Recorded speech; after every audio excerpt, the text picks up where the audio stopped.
Good day. I'm Dr. Cecilia Jimeno, and I'm here to talk to you about thyroid hormones and anti-thyroid drugs. The way that we treat thyroid problems is presented here in this therapeutic overview. And it's actually very simple. When you lack hormones, thyroid hormones, it's called hypothyroidism. And this slows down our body's metabolism. So we gain weight, we get cold a lot, we develop constipation and even slow thinking. And so the way to treat it is to just replace what's missing. And so administer exogenous thyroxine, or T4 for short, or triiodothyronine, or T3. On the other hand, when you have too much thyroid hormones, it increases our body's metabolism. So we gain weight, we sweat a lot, we even have tremors. When we eat, we have a tendency to have more frequent stools. And so, to reverse that, to decrease the hormones, we need to shut down the production of hormones. And we can do that through different drugs as enumerated in this slide. On the other hand, after the patient's thyroid has quieted down, then we can eliminate the goiter by giving radioactive iodine therapy or having the patient undergo surgery. Now, in order to understand treatment, let's talk a little bit about the physiology of thyroid hormones. You already know from physiology that the thyroid hormones regulate growth and development, body temperature, and energy levels. Although there are four different types of thyroid hormones, the two most important are T3, or triiodothyronine, and tetraiodothyronine, or T4. And it's very easy to understand their structure. T3 is made up of one mono plus two diiodothyronine, and T4 is made up of one diiodo plus another diiodothyronine. Now, the iodine content of these two hormones is very high. And of the two, the biologically active hormone is T3, and it is 3 to 4 times more potent than T4. Both are well absorbed orally, but of the two, T4 has the longer half-life. Now, how are thyroid hormones produced in the body? Understand this in order for us to understand how to shut it down when the body or the thyroid gland is producing too much hormones. So the way that hormones are produced begins with iodine or iodine. It is absorbed in our gastrointestinal tract and enters an extracellular pool from which the thyroid gland removes 75 milligrams daily. This iodide is then taken up by the thyroid follicular cells through a membrane sodium iodide transporter. So this is active transport. Sodium is coabsorbed with iodine. Then the iodine is coupled, or the iodide is coupled to the tyrosine residues that are sticking out on the thyroglobulin molecule. So if this is the thyroid, a sample of a thyroid, a cross-section of the thyroid gland, these are the thyroid follicles, and within the lumen of the thyroid follicles is colloid space, in which there's a large molecule called thyroglobulin. So this thyroglobulin has tyrosine residues that are sticking out. And to that, iodine is coupled. Now, this then leads to the formation of monoiodo and diiodotyrosine. Subsequently, thyroid peroxidase, an enzyme, catalyzes the coupling of two molecules of DIT to form T4. So DIT is 2, so 2 of that, then you form T4. And it also catalyzes the formation of T3 by coupling monoiodotyrosine and diiodotyrosine. Now, after that, these are stored within the colloid. And once you have the signal coming from the pituitary through the TSH, there is then hydrolysis of the thyroglobulin to release the free mono, diiodo, and of course, T3 and T4.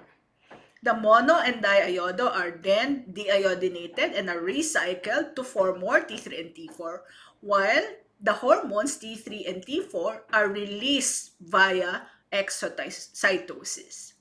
In the peripheral tissues, T4 is subsequently converted to T3. Now, briefly, let's talk about how thyroid hormones are acted on in the body. So they're mostly bound to thyroid binding globulin, but there are minimal amounts of free or unbound hormones. And these free or unbound hormones are actually those that have metabolic activity, especially for T3. Again, in the peripheral tissues, T4 is converted to T3 by another enzyme found in the liver, thyroid, and the kidneys. And like I said, the active hormone in most target tissues is actually T3. So let's talk about the molecular mechanism of action of the thyroid hormone. So again, they are brought to their target cells, no, by means of thyroid binding globulin. That's the plasma binding protein. So that's T4 and T3. They rapidly are able to traverse the cell membrane. Even if, in fact, they are amino acids, they behave more like steroids. And then once in the cytoplasm, T4 is actually converted to T3, which then translocates to the nucleus to bind to its receptor. Now, the T3 receptor belongs to a superfamily of nuclear receptors that includes receptors for steroid hormones and vitamins A and D. So again, even if in fact T3 and T4 are mostly made up of the amino acid tyrosine, they behave not like peptide hormones, but behave more like steroid hormones. Now, many T3 receptors are found in responsive tissues like pituitary, liver, heart, skeletal muscle, lung, and the intestine. Afterwards, the T3 and T4 are, as I said, dissociated from the thyroid binding proteins, enter the target cells, and in the cytoplasm to the action of this enzyme, T4 is converted to T3, and then T3 enters the nucleus to bind to its receptor, leading to nuclear action. More RNA are formed, increased protein synthesis, which is seen as a response. And that response is typically an increase in the metabolic capability of the human body. Now, let's talk a little bit about some inhibitors of each of the metabolic steps. And I will go back to this later on when we talk about the specific treatment for hyperthyroidism. So at every metabolic step, again, the first step is to transport iodine through the sodium iodide transporter. So by taking in large amounts of iodine itself, carbon perchlorate, or even thiocyanate, such as when we eat a lot of broccoli, for example, no, or even cassava, you can actually inhibit the transport of iodide. Now, if you want to inhibit the steps that are mediated by the thyroid peroxidase enzyme, the enzyme that's important for the iodide oxidation, organification, and coupling, then you can give the drugs called thionamides or thioamides. And we will talk about that shortly. And on the other hand, if what you want to inhibit is the release of the hormones, then again, you can give a large amount of iodine, gram amounts, no? Or you can give the psychotropic drug, lithium. Moving on, let's talk about the concept of the thyroid hormone preparations. Again, if you are lacking thyroid hormones, you just need to replace it. How? By giving the thyroid hormone preparations. So that's their main clinical use. The dose for replacement, please memorize, is around 1.6 to 1.7 microgram per kilogram. In an average 55 or 60 kilogram person, that computes to around 100 micrograms. However, for the elderly, those who have coronary artery disease or have arrhythmias, we need to slowly replace. We will not give the full dose right away for fear that they might develop vasospasm of the coronaries or they might develop tachyarrhythmias.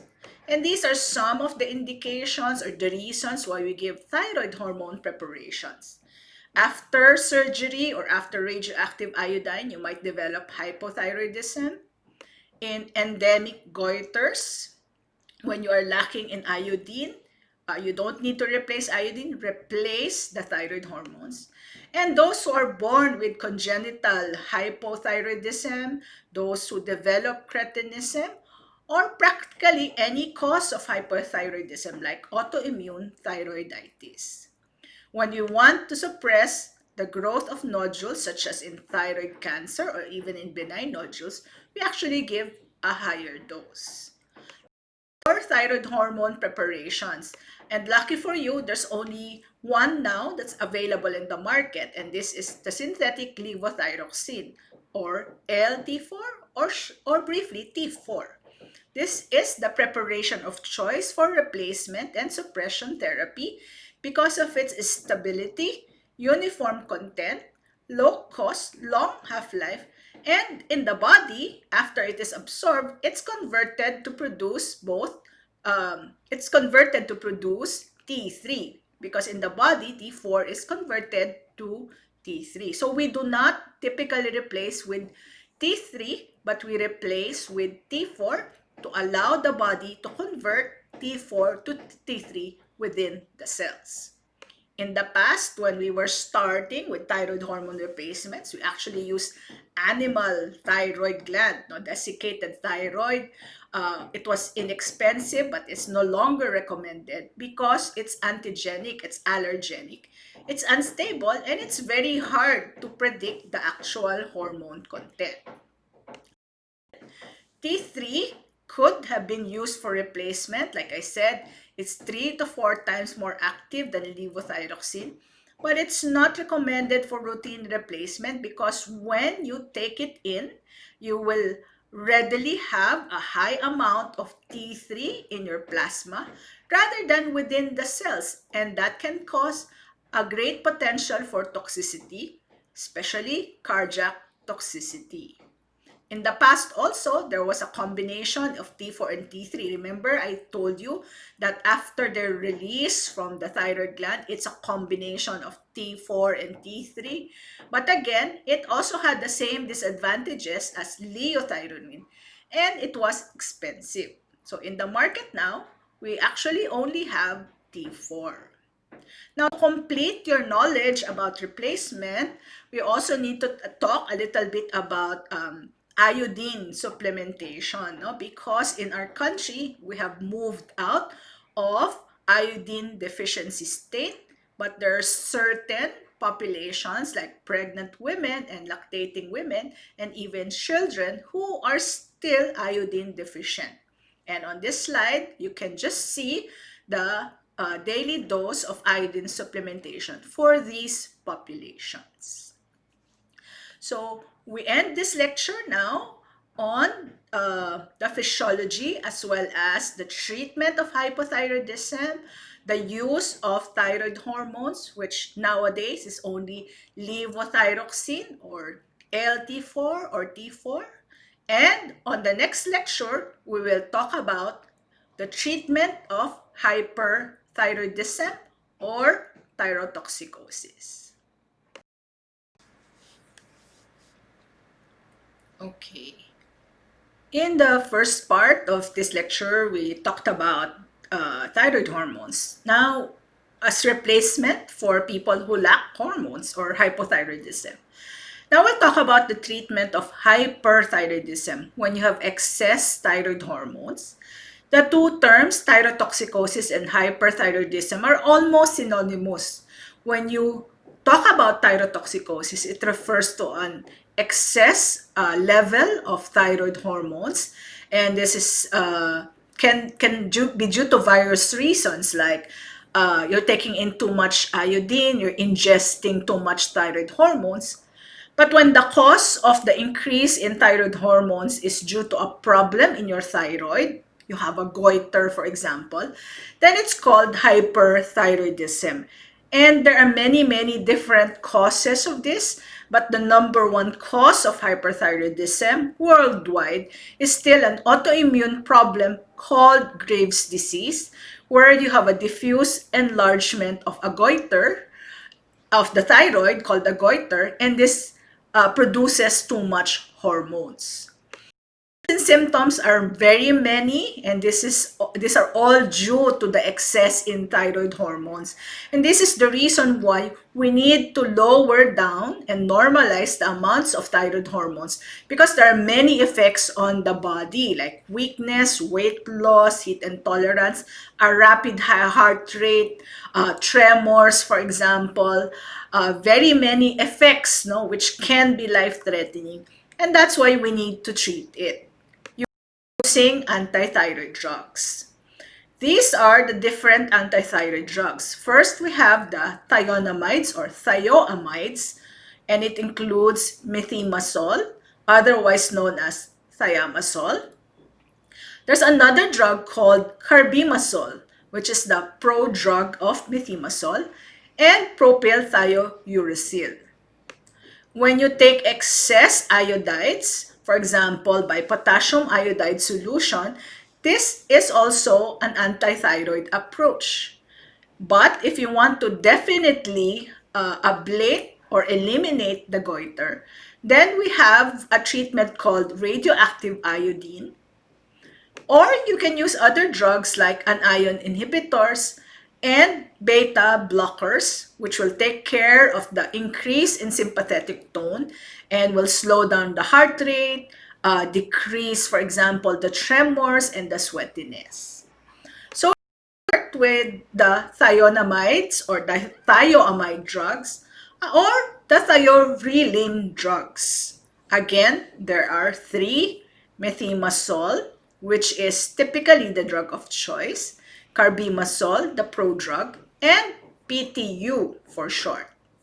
The mechanism of action is that, remember, the steps in thyroid hormone synthesis. One of the most important steps is mediated by the thyroid peroxidase enzyme, the organification and the coupling reactions. These are inhibited by these drugs. Instead of the thyroglobulin being iodinated, these drugs are preferentially iodinated, depriving thyroglobulin of the iodide and shutting down the synthesis of thyroid hormones. These two main drugs, methimazole is the more active. It can be taken once a day. It is also seemingly the more effective and hence is actually the drug of choice, no? Uh, However, of the two drugs, PTU, but not methimazole, has an additional mechanism of action of inhibiting the conversion of T4 to T3 by inhibiting the deiodinase enzyme. Again, methimazole is the drug of choice. It's easier to take. It has a longer half-life, is more potent. But, however, PTU actually has this additional mechanism of action. And this is one of the reasons why PTU or propylthiouracil is actually preferred in thyroid emergencies because of this additional effect. But for the rest of persons with hyperthyroidism, the drug of choice is really methimazole. Now, again, carbimazole is much the same as methimazole, but it's a prodrug, and some people prefer methimazole only because of its better taste.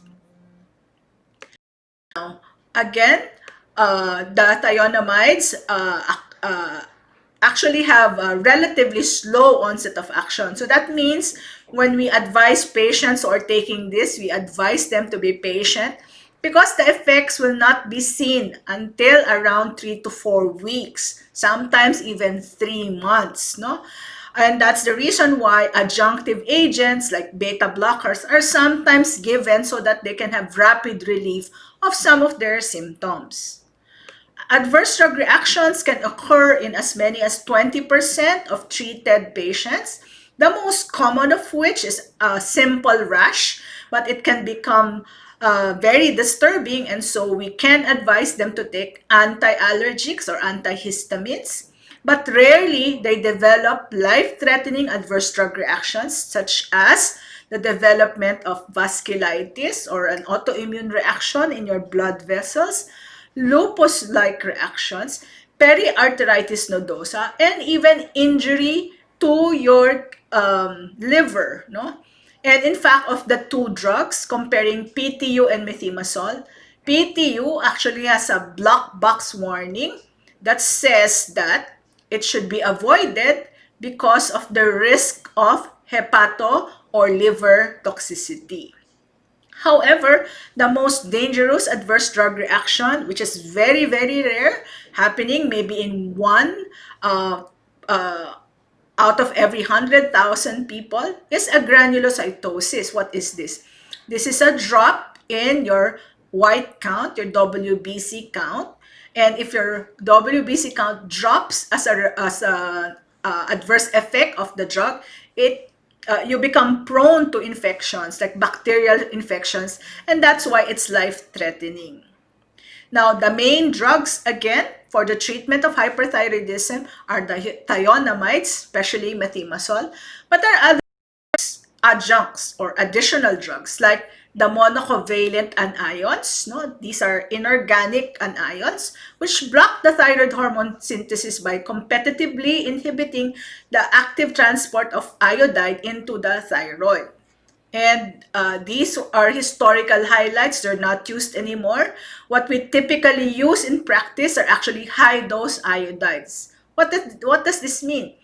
Remember that I said we only need a small amount of iodine to be actually pumped into the thyroid gland. When you take in too much of the iodine, such as in potassium iodide or the saturated solution of potassium iodide, or even the intravenous contrast agents, it overwhelms actually the pump, and the pump shuts down and does not pump in any more iodine. The only problem with this is that the iodides are highly allergenic. You can develop angioedema. And although the IV contrast agents are not really used anymore and not FDA approved for these indications, we can still use them in certain emergencies. Now, the beta blockers have been used, no? For example, propranolol, which is a non-cardioselective beta blocker. It is used not only to slow down the heart rate directly to decrease the tremors, but because the beta blockers also inhibit the peripheral conversion of T4 to T3. Now, I think I skipped this, no? But just to go back to the potassium iodide solution, they can also be given to decrease the size and vascularity of the hyperplastic gland. But the problem with the iodides, or for that matter, any of the anions that shut down the pumping action to bring in iodine within the thyroid follicles, is the so-called escape phenomenon. No? The toxic symptoms will improve within 2 to 7 days, but there will be an escape from the iodine block after 2 to 8 weeks. So this means that when we give high-dose iodides as treatment, we don't give them for a long time, because if you continue to give them, there will be escape from inhibition, and the iodine will now be pumped in and will now be the substrate for further thyroid hormone production. So we only give them for a short period of time. Iodides are also contraindicated high dose, no, in pregnancy, as the iodides can cross the placenta and cause fetal goiter. Now, the advantages of the potassium iodide solution is that it's simple, it's cheap, inexpensive, no? But again, like I said, there can be many adverse drug reactions, including this rashes or even conjunctivitis, and for a few, even anaphylaxis. Their disadvantages, like I said, is the effect is only short term. There's an escape. There's an aggravation of thyrotoxicosis, the allergic reactions, and when you take them in as treatment, it will delay the definitive treatment, the use of radioactive iodine therapy. Other adjuncts, I've started to talk about this, are the beta blockers. They act peripherally rather than at the thyroid gland. What do I mean by that? The last step, the peripheral conversion of T4 to T3, is inhibited not only by PTU, but also by the beta blockers. And like I said, it also blocks or blunts the adrenergic effects of hyperthyroidism on the heart. So if they complain of palpitations, tremor, sweatiness, these are the drugs to give for symptomatic relief. But again, they have hardly any effect on the thyroid gland. No? And that's why we use the thionamides. Of course, we should avoid these beta blockers among those with asthma because it can precipitate an asthmatic attack. Now, the other drug that can be given are steroids. Steroids also inhibit the T4 to T3 conversion, and also they're immunosuppressive. Remember, I said that Graves' disease, the number one cause of hyperthyroidism, is an autoimmune problem. By giving steroids, you actually cause inhibition of this autoimmune reaction. And remember that they also have a high temperature. So giving steroids is also antipyretic. Those who are in thyroid storm, the thyroid emergency, should also be given steroids to address the relative adrenal insufficiency. If you want to just eliminate the thyroid, and this is now the standard for eliminating or ablating the goiter in hyperthyroidism, surgery is not the standard. It's actually radioactive iodine therapy for Graves' disease. No, it's used for definitive therapy. We use iodine 123 or iodine 131, but these are not really indicated for children or pregnant women or those intending pregnancy because of the radiation exposure.